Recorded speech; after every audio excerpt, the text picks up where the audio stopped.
Okay, so easy way to strip carbon without having to do any sanding and try to get yourself a polished frame really quickly.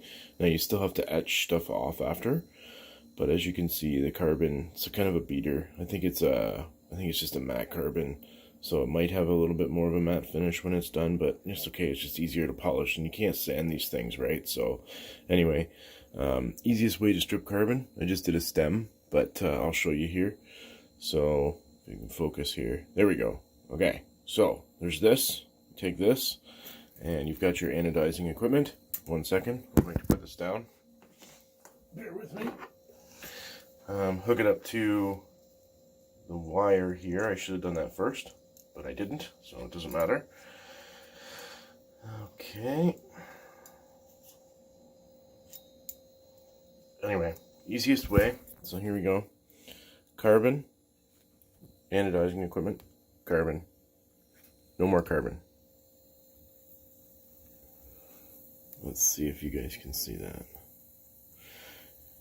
Now the voltage will jump all over the place, and it'll look like it's boiling. That's basically it, stripping the carbon right off the squared here for Dallas Ohog. He wants a polished blue X squared.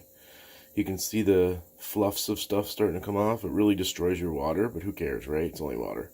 Water and a bit of battery acid for conductivity. Anyway, almost done. The volts will drop, or the amps will drop down to 0 and the volts will climb. That's when you know it's done. Takes about a minute or two. You just shake it about. Hopefully it gets rid of some of it. Starting to come off, as you can see. The orbital takes the longest. It really destroys the color of the water. Don't look at my wires. I have them hooked up backwards because I'm a numbnuts. So anyway, you can see the floating chunks in there now, but the amps and volts. Amps are dropping, volts are increasing. When it gets up to 90 some volts and the amps drop down to 0 or 0.1 or 0.2, that's when you know it's all stripped off. You can kind of see down in the water now, it's pretty close to that. They're almost there now. Just kind of a neat thing. The water's trash after you do this to a frame, but it's okay. I only used a little bit of water. So, just almost there. Keep going, baby.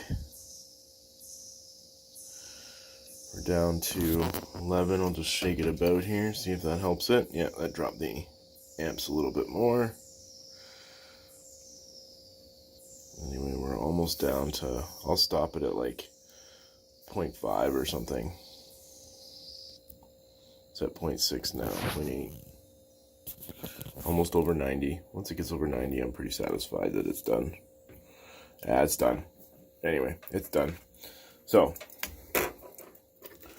it is a color because you've anodized it a bit, but you've completely stripped the carbon. Oh, there's the little felt piece in there. Anyway, so now that just needs a quick sand, and then, I don't know, maybe about an hour of polishing for the whole frame, and it's polished. And then you can like etch and anodize it like normal. But instead of sanding off the carbon, that's the easiest way I've learned to get rid of carbon off of frames. It's awesome. Anyway, another trick of the trade.